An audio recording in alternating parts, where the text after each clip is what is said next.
Ézéchiel, chapitre 7. La parole de l'Éternel me fut adressée en ces mots. Et toi, fils de l'homme, ainsi parle le Seigneur, l'Éternel, sur le pays d'Israël. Voici la faim vient sur les 4 extrémités du pays. Maintenant la faim vient sur toi. J'enverrai ma colère contre toi, je te jugerai selon tes voies, je te chargerai de toutes tes abominations. Mon œil sera pour toi sans pitié, et je n'aurai point de miséricorde. Mais je te chargerai de tes voies, et tes abominations seront au milieu de toi. Et vous saurez que je suis l'Éternel. Ainsi parle le Seigneur, l'Éternel. Un malheur unique. Voici, il vient. La faim vient, elle se réveille contre toi. Voici, elle vient. Ton tour arrive, habitant du pays. Le temps vient, le jour approche, jour de trouble, et plus de cris de joie dans les montagnes. Maintenant je vais bientôt répandre ma fureur sur toi, assouvir sur toi ma colère.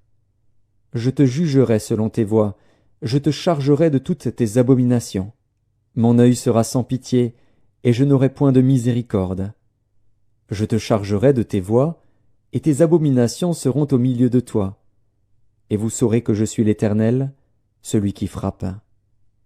Voici le jour, voici, il vient.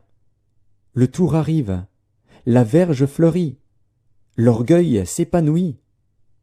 La violence s'élève pour servir de verge à la méchanceté.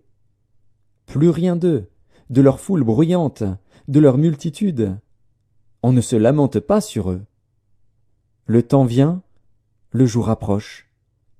Que l'acheteur ne se réjouisse pas, que le vendeur ne s'afflige pas, car la colère éclate contre toute leur multitude. Non, le vendeur ne recouvrera pas ce qu'il a vendu, fût-il encore parmi les vivants. Car la prophétie contre toute leur multitude ne sera pas révoquée, et à cause de son iniquité, nul ne conservera sa vie. On sonne de la trompette, tout est prêt, mais personne ne marche au combat. Car ma fureur éclate contre toute leur multitude. L'épée au dehors, la peste et la famine au dedans. Celui qui est au champ mourra par l'épée, celui qui est dans la ville sera dévoré par la famine et par la peste.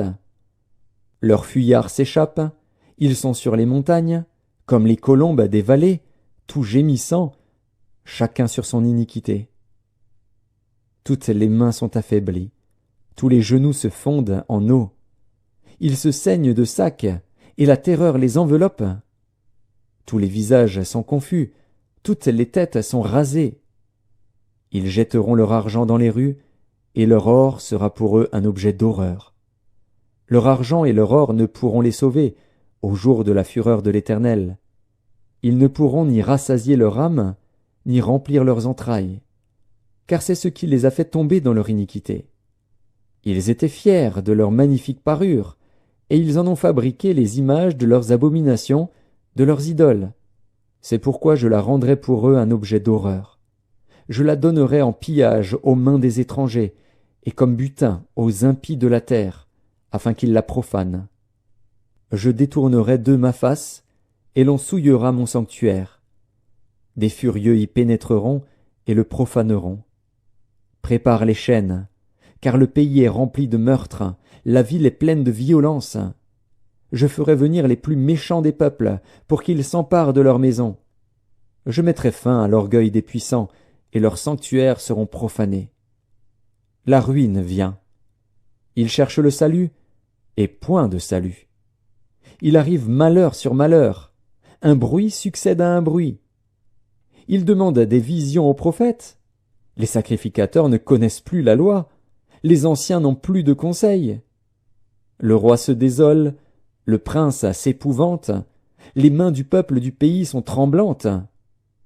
Je les traiterai selon leurs voies, je les jugerai comme ils le méritent, et ils sauront que je suis l'Éternel.